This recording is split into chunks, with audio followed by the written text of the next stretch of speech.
코로나 바이러스로 인해서 전 세계가 참 많은 변화 가운데 놓여져 있습니다. 그리고 그런 여러 가지 사회 변화들 중에 하나가 뭐냐면 언택트 문화라고 해서 이렇게 접촉하지 않는, 대면하지 않는 그런 문화의 양상으로 나타나고 있다고 그렇게 이야기를 합니다. 코로나 바이러스로 인하여서 많은 사람이 모여 있는 곳은 위험하다라는 그런 인식이 돌면서 가능하면 사람들이 있는 곳으로 가지 아니하고 그냥 혼자의 시간을 보내는 그런 시대가 되어졌습니다. 그래서 오늘 아마 우리 긴급 재난 문자 이렇게 받으셨을 때 성전에서 예배하는 것에 대한 조금은 이렇게 주저하는 마음이 그렇게 생겼을 수 있는데, 우리 교회가 정부의 방침을 따라서 철저하게 방역을 잘 지킨다면 그런 여러 가지 전염의 우려는 오히려 더 덜하다라고 이야기를 합니다. 그래서 마스크를 이렇게 끼고 이렇게 대화를 하든지 가까이 있어도 그런 전염률이 거의 0.몇 % 정도밖에 안 될 정도로 안전하다고 그렇게 하고, 우리가 또 방역을 계속하고 있다 보니까 좀 이런 언택트 문화 속에서도 예배 자리에 나오는 것은 또 하나님께서 귀하게 여기시지 않는가 그렇게 생각을 합니다. 사람이 이렇게 언택트 문화 속에 있으니까 또 나타나는 현상이 뭐냐면 이 뷰티, 그 화장품 같은 거 있잖아요. 뷰티 문화 그 제품의 매출이 뚝 떨어졌답니다. 마스크를 많이 끼고 있으니까 이렇게 좀 이렇게 바르시거나 이렇게 신경 쓸 거가 조금 덜해지다 보니까 이런 뷰티 제품들의 매출이 떨어지는 뭐 그런 현상도 있다고 하고요. 그리고 혼자 나만의 시간을 보내는 그러한 여유를 누릴 수 있게 되어졌다라고 이야기를 합니다. 그래서 이전에는 우리나라가 경쟁 사회고 그러다 보니까 어떤 사람과의 관계, 그리고 그 사람과의 관계 속에서 눈치도 봐야 되고 어떻게 비유도 맞춰야 되고 비위도 맞추고 이렇게 뭔가 평가를 받고 신경을 써야 되니까 그런 스트레스 속에 우리 문화가 이렇게 진행이 되어지고 있었는데, 이런 언택트 문화가 확산이 되어지면서 혼자 있는 시간, 나만의 시간을 가질 수 있고 그 시간들을 잘 활용하면서 또 이러한 좀 힘든 상황들을 이겨내는 그런 지혜가 있다고 합니다. 그래서 우리 믿는 사람들에게 있어서는 혼자만의 시간이 달랑 혼자 있는 것이 아니라 하나님과 함께하는 시간, 분주하게 보내던 우리의 일상에서 잠시 하나님께 내가 1대1의 단독자로서 이렇게 서는 그런 시간들로 우리가 또 보내면 좋을 것 같습니다. 지금 그런 코로나 사태의 여러 가지 상황 속에서 좀 학자들이 우려하는 것은 뭐냐면 정부의 역할입니다. 정부의 역할. 우리나라가 참 공공의 안전을 위하여서 여러 모양으로 수고하고 있고 정말 잘하고 있는데, 이 정부의 기능과 역할이 확대가 되어지면서 오히려 공공의 안전이라고 하는 미명하에 때로는 사생활을, 개인의 자유를 침범할 수 있는 그러한 위험에도 또 노출된다는 거예요. 그래서 공공의 안전을 위해서라면 하지 마세요 이렇게 하면서 오히려 그 선을 넘어서 개인의 자유를 침해하는 그런 모습들이 나타날 수 있다는 겁니다. 근데 우리가 인류의 역사들을 한번 보면 이 정부의 역할은 커졌다가 작아졌다가 이렇게 반복을 하게 되어지는데, 그러한 상황 속에서 특별히 예수 믿는 사람들에게 있어서는 참 때로는 많은 위험을 감수해야 될 때도 있고 때로는 어려움을 당할 때도 있습니다. 그래서 주의 복음을 전하는 일에 지금 우리의 상황들을 생각해 보면 참 많이 이렇게 중단되어져 있는 그런 상황 속에 우리가 놓여져 있다는 사실입니다. 원래 봄이라면 우리 봄축제하고 전도대 다 요일마다 나가서 전도하고 이럴 터인데, 지금 코로나 상황 속에서는 잠시 중단을 해야 되는 그런 상황이지만, 우리가 교회사를 살펴보더라도 복음을 전하는 일에 있어서는 수월했던 적이 없다는 사실입니다. 늘 장애물이 있었고 늘 어려움이 있었어요. 사도행전이 기록되어지는 이 배경 속에서도 보면 그렇고, 우리 베드로 전서의 그 말씀을 우리가 묵상하고 있는데, 나그네 인생으로 살아가면서도 그 성도들이 어떻습니까? 주의 복음을 전하는 일을 등한히 하지 않았음을 성경은 분명하게 이야기를 하고 있습니다. 그리고 오늘 우리가 살펴볼 말씀 또한 예수 그리스도의 복음을 전하는 데 있어서 여러 모양으로 어려움이 있음을 우리가 볼 수 있습니다. 지금 이 상황은 베드로와 요한이 산헤드린 공회라고 하는 그 당시 유대교의 유대 사회에서 최고 종교 지도자들이 모인 회의에 소집이 되어져서 재판을 받고 있는 겁니다. 그리고 재판을 받는 그 이유가 무엇입니까? 나면서부터 걷지 못했던 지체장애인을 고쳤다는 것 때문에. 22절을 보면은 나이가 40여 세나 된 이 사람을 나면서부터도 걷지 못했던 지체장애인이었는데, 그래서 이 사람은 어디에 늘 있었냐면 성전에 들어가는 문들 중에 가장 아름다운 문이라고 해서 미문이라고 하는 미문 앞에 정말 볼품없는 모습으로 이렇게 적선하고 동냥을 하는 사람이 바로 이 사람인 거예요. 그리고 마침 베드로와 요한이 기도하러 성전에 올라갈 때에 그 사람을 바라볼 때에 하나님께서 감동을 주셔서 은과 금은 내게 없거니와 예수 그리스도 이름으로 명하노니 일어서 걸으라. 붙들고 일으킬 때에 40여 세나 될 때까지 일어선 적이 없었던 그 영혼이, 그 불쌍한 사람이 일어난 거예요. 40여 세가 될 때까지 성전 안에는 들어가 보지도 못하고 그 아름다운 미문 앞에서 적선하면서 불쌍한 인생을 살아가던 그 사람이 베드로와 요한을 통해서 예수 그리스도의 이름의 능력으로 일어섰단 말이에요. 그럼 이게 얼마나 좋은 일입니까? 칭찬해야 되고 상을 베풀어야 되고 잘했다 격려해야 되는데 그러지 못하는 겁니다. 오히려 이 베드로와 요한을 향하여서 너희가 지금 뭐 하고 있느냐? 너희가 지금 뭐 하고 있느냐? 지금 취조를 당하고 있는 그런 상황입니다. 산헤드린 공회는 우리가 볼 때는 헌법재판소와 같은 그런 곳입니다. 최고의 의결기관이기도 하고 권력기관이라서 유대라고 하는 나라가 로마의 압제 속에 있었고 로마 총독이 그 땅을 다스리고 있었지만 산헤드린 공회는 여전히 자신의 역할을 하면서 총독도 함부로 건드리지 못하는 그러한 절대 권력을 가지고 있었던 곳이 산헤드린 공회인데, 이 산헤드린 공회에 불려서 지금 서 있는 베드로와 요한의 모습입니다. 근데 베드로와 요한의 모습이 어떻습니까? 당당하게 서 있습니다. 우리 사도행전 4장 10절에서 11절의 말씀 우리 같이 읽도록 하겠습니다. 시작. 너희가 십자가에 못 박고 하나님이 죽은 자 가운데서 살리신 나사렛 예수 그리스도의 이름으로 이 사람이 건강하게 되어 너희 앞에 섰느니라. 이 예수는 너희 건축자들의 버린 돌로서 집 모퉁이의 머릿돌이 되었느니라. 아멘.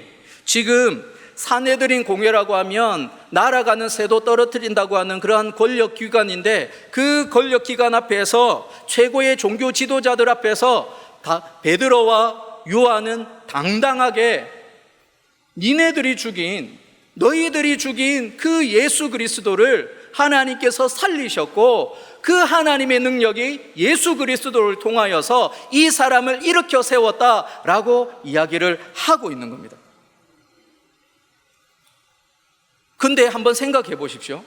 이 산헤드린 공회가 얼마나 무시무시한 곳이냐면 몇 달 전에 예수님을 거짓 증인들을 세워가지고 십자가로 몰아냈던 그러한 장본인들이 누구예요? 바로 이 산헤드린 공회의 종교 지도자들이라는 사실입니다. 얼마의 시간이 지나지 않았는데도 불구하고 그들의 스승인 베드로와 요한의 스승인 예수님도 십자가에 몰아가서 죽였던 이들 앞에서 이 베드로와 요한은 당당하게 예수 그리스도를 증거하고 있고 부활하신 주님을 증거하고 있다는 사실입니다. 어쩌면 죽음의 위협을 느낄 수 있을 텐데 그 위협 앞에서도 당당하게 복음을 전하고 있다는 사실입니다. 그리고 그렇게 당당할 수 있었던 그 이유, 첫 번째 이유가 뭐냐면 우리 사도행전 4장 8절에서 10절의 말씀을 보면 베드로가 뭐 해서요? 성령 충만해요. 베드로가 성령 충만해요. 지금 베드로를 한번 생각해 보십시오. 사도행전 전에 요한복음까지 복음서에 나타났던 베드로는 어떤 사람입니까? 그냥 의기가 있어가지고 뭔가 해보겠다고 하긴 하지만 제대로 깊이가 없는 그런 사람이에요. 그리고 예수님이 야 너희들이 나를 부인할 거야 그렇게 할 때 나는 죽어도 예수님 따라가겠습니다 라고 했던 사람이 베드로였습니다. 근데 실제가 어땠어요? 3번이나 예수님을 부인했던 사람이 베드로였고, 심지어 여종이 당신 예수님하고 같이 예수랑 같이 있었지 않았느냐 할 때 예수의 이름을 저주까지 했던 사람이 베드로였어요. 근데 이 베드로가 지금 어떻습니까? 성령 충만해요. 성령 충만하여서 예수 그리스도를 증거하고 있습니다. 우리 밑에 노란색 글씨만 한 번 더 읽어보겠습니다. 너희가 십자가에 못 박고 하나님이 죽은 자 가운데서 살리신 나사렛 예수 그리스도의 이름으로 이 사람이 건강하게 되어 너희 앞에 섰느니라. 아멘. 지금 복음서의 베드로와 사도행전에서의 베드로가 극명하게 차이 나는 것이 무엇입니까? 바로 성령 충만이에요. 베드로가 성령 충만하니까 같은 사람인데도 다른 모습으로, 판이하게 다른 모습으로 예수 그리스도를 당당히 증거하고 있다는 사실입니다. 그렇다면 그 베드로 속에 있는 성령 하나님은 어떤 분이십니까? 우리 요한복음 15장 26절을 보면 성령 하나님에 대해서 설명을 할 때 진리의 성령이라고 그렇게 이야기를 하십니다. 진리의 성령이 오실 때에 어떻게 하세요? 그가 나를 증언하실 것이에요. 성령께서 진리의 영이시고 예수를 증언하시는 영이시니까 성령 충만한 베드로도 어떻게 되어지는 거예요? 예수 그리스도를 증언하고 있다는 사실입니다. 또 요한복음 14장 26절에 보면 성령 하나님은 예수님께서 가르치셨던 것을 생각나게 하는 거예요. 그래서 13절에 보면 저들이 배우지 못한 사람인데 일자 무식인데 어떻게 저렇게 당당하게 하나님의 말씀을 전할 수 있지? 의아해할 때에 진리의 영이신 성령께서 그들 속에 있으니까 어떻게 됩니까? 담대하게 주님께서 가르쳐 주셨던 그 가르침이 내 것이 되어져서 선포되어지고 증언되어지고 있다는 사실입니다. 우리가 여러 가지 위험 속에 처할 때에 성령 충만하다면 그 위험을 능히 이길 수 있는 힘을 얻을 수 있습니다. 우리 목사님께서 전에 저녁 예배 때 계속해서 성령 충만할 때 어떻게 되어질지 여러 가지 지수에 대해서 이야기했는데 그 마지막에 보면 JQ 지수, 예수님 지수가 그렇게 넘쳐난다 그렇게 말씀하시지 않았습니까? 성령께서 충만하니까 베드로와 요한을 통하여서 그 위협적인 상황 속에서도 예수 그리스도를 증거할 수 있도록 그 입을 열어서 선포하게 하셨다는 사실입니다. 또한 이 베드로와 요한이 이러한 위협 앞에서 당당하게 예수 그리스도를 증거할 수 있었던 두 번째 이유는 하나님의 증거가 확실하였기 때문에 그렇습니다.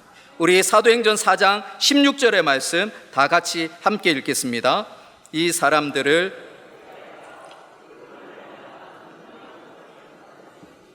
예루살렘에 사는 모든 사람에게 알려졌으니 우리도 부인할 수 없는지라. 지금 이 산헤드린 공회의 종교 지도자들은 거짓 증인을 세워갖고 예수님도 십자가에 몰아갔던 사람들이 바로 그들이에요. 근데 이들도 빼도 박도 못하는 증거가 있는 거예요. 16절에 보면은 예루살렘의 모든 사람들이 다 알고 있습니다. 그리고 또 14절에 보면은 베드로와 요한이 한번 그 말씀을 보여주시면 베드로와 요한 그 곁에 병 나은 사람이 그냥 버젓이 서 있는 거예요. 그냥 베드로와 요한이 말만 하고 있었다면 그들을 무시할 수도 있었을 텐데 이미 예루살렘 사람들이 다 알고 있고 그 다음에 이 증인이 날 때부터 40이 되는 그 나이까지 한 번도 일어난 적 없었던 그 지체 장애인이 벌떡 일어나가지고 하나님을 찬양했고, 지금 뭐 하고 있어요? 베드로와 요한 그 곁에 서 있는 거예요. 하나님의 확실한 증거가 그 불의한 종교 지도자들 앞에 버젓이 서 있으니까 어떻습니까? 베드로와 요한은 그 위협 속에서도 20절에 보면은 우리가 보고 들은 것을 말하지 아니할 수 없다라고 말할 정도로 당당하게 담대하게 하나님의 말씀을 증거하고 있다는 사실입니다. 그런데 보면 우리의 삶 가운데에도 하나님께서 내 인생 가운데 역사하셨던 분명한 증거가 있지 않습니까? 아마 지금 코로나의 이런 위험한 상황 속에서도 예배 자리에 있다는 그것만으로도 내 삶의 자리에서 역사하셨던 하나님의 증거가 있고 하나님의 표징이 있다는 그런 하나의 그런 상징이 되어질 것입니다. 저의 삶을 돌아봐도 하나님께서 얼마나 은혜 가운데 나를 붙들어 주셨는지를 고백하지 않을 수 없습니다. 제가 초등학교 3학년 때 친구 따라서 교회를 갔어요. 그때 뭐를 알겠습니까? 그때 간식 주니까 따라가고, 그리고 그때는 레크레이션들이 재밌었습니다. 요즘에는 세상에 즐거운 것들도 많이 있지만 그때는 재미있는 건 다 교회에 있었어요. 그리고 제가 처음 갔었던 그 교회는 그 예배당 안쪽에 마당이 있는데 거기에 놀이터까지 있었어요. 그래서 놀이터에서 노는 것이 즐거웠고, 그러면 예배 때는 열심히 바깥에서 놀았으니까 꾸벅꾸벅 졸았죠. 그리고 공과 공부 시간엔 뭐 해요? 뒤에서 계속해서 장난치고 선생님 속을 다 썩였던 사고뭉치가 바로 저였습니다. 그래서 제가 얼마나 사고뭉치고 속을 썩였냐면, 우리 12월 성탄절 되면은 보통 성극을 하잖아요. 성극을 하는데 저에게 아주 중요한 역할을 맡기셨어요. 뭘까요? 가룟유다. 가룟유다. 근데 반전은 뭐냐면 그 가룟유다 역을 받았을 때 저는 기뻤어요. 왜냐하면 가룟유다가 누군지 잘 몰랐어. 그리고 그냥 유다라는 사람은 많이 들어본 것 같아요. 얼핏. 그래서 그 가룟유다도 좋은 사람이겠거니 생각을 했었습니다. 근데 알고 보니까 그런 역할 맡기면 안 됩니다. 제가 얼마나 그렇게 선생님의 속을 썩였으면 애따 그거나 해라 이렇게 맡기셨을까요? 그런 나에게 하나님께서 찾아와 주시고 지금 목회자로 이 단에 서 있습니다. 아무것도 없는 저에게 귀한 가정을 이루도록 하나님께서 은혜를 베풀어 주셨고, 아무것도 없는 저에게 공부할 수 있는 여러 가지 길을 열어주시면서 하나님께서 인도해 주셨습니다. 하나님의 증거 우리가 다 갖고 있어요. 우리 행카 훈련반에 있는 집사님 이야기를 우리 담임 목사님께서 잠깐 얘기하셨는데, 정말 사람의 손으로 수술을 해야 고쳐지는 그 부위인데 하나님께서 만져주신 거예요. 수술하러 수술대 위에 올라갔고 마취까지 다 했는데 수술할 자국이 없는 거예요. 구멍이 있어야 되는데 없는 거예요. 그래서 의사가 그 수술을 마무리를 하고 하지도 않고 그냥 마무리하고 그냥 끝나버린 거예요. 그때 그 집사님이 얼마나 감격을 했는지, 어떤 목사님들의 간증의 이야기, 어떤 권사님들의 간증의 이야기인 줄 알았는데 하나님께서도 놀랍게 역사하시는구나 라는 것을 깨달은 거예요. 그리고 어제 한 번 더 최종으로 이제 외래 검사 갔는데 전혀 이상이 없다라는 소식을 들었습니다. 그래서 그 집사님이 그 수술을 안 하고 그냥 깨끗하게 나음을 받았다는 얘기를 듣고 기차역으로 가는 동안 택시를 타고 가는데 그 젊은 세댁 집사님이 무슨 용기가 있겠어요. 근데 나이 많으신 그 택시기사 아저씨를 붙들고 하나님께서 나한테 이런 일을 하셨습니다. 하나님이 놀라운 일을 하셨습니다. 그러면서 꼭 예수 믿으시라고 그렇게 이야기를 했답니다.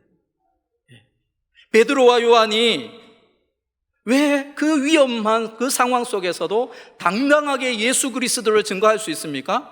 하나님의 살아계시고 확실한 증거가 있기 때문에 그래요. 그 집사님이 왜 택시기사 정말 생명부지의 그분한테 예수 믿으세요, 하나님 만나세요 그렇게 이야기하겠어요? 내 삶에 역사하셨던 하나님의 증거가 분명하게 있으니까 담대하게 하나님을 증거하고 있다는 사실입니다. 지금 베드로와 요한이 그래요. 요한복음 14장 12절에 보면 예수님께서 나를 믿는 자는 내가 하는 일도 할 건데 더 큰 것도 할 거야 그렇게 약속하셨어요. 그리고 그 약속이 사도행전의 그 현장 속에서 고스란히 증거되어지고 있다는 사실입니다. 그러니까 산헤드린 공회의 그 종교 지도자들이 강압적인 그런 상황 속에서 위협을 하는 상황 가운데 있어도 우리는 보고 들은 것을 말하지 아니할 수 없다. 우리는 보고 들은 것을 말하지 아니할 수 없다 라고 이야기하고 있다는 사실입니다. 우리가 지금 대면을 하는 것이 힘든 그런 상황 가운데 있지만 어쩌면 이때가 주의 복음을 전할 좋은 기회라는 사실입니다. 하나님 없는 분들은 더 불안 속에서 살아갑니다. 하나님이 없으니까 주변에 어떤 일이 있으면 더 조마조마하고 불안 속에서 어떻게든 이 위기 상황을 이겨내야지라고 그렇게 생각하면서 살아갑니다. 그런 불안의 시대 속에서 우리가 오히려 그들에게 주의 복음을 전한다면, 그리고 우리가 가지고 있는 이 담대함과 평안함을 전한다면 오히려 그들에게 또한 복음이 흘러가는 그런 통로가 되어질 수 있다는 사실입니다. 우리 마지막으로 베드로와 요한이 당당하게 그 위협 앞에서도 당당할 수 있었던 이유는 살아계신 하나님을 늘 인식하면서 살았기 때문에 그렇습니다.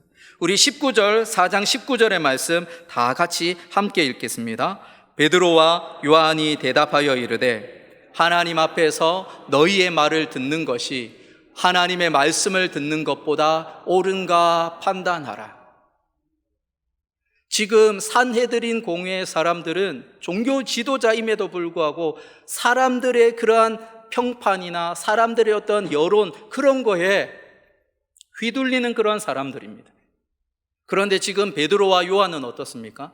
하나님 앞에서 지금 산헤드린 공회의 그 종교 지도자들 앞에 서 있지만 그 두 사람은 하나님 앞에서 살아가는 인생이었던 거예요.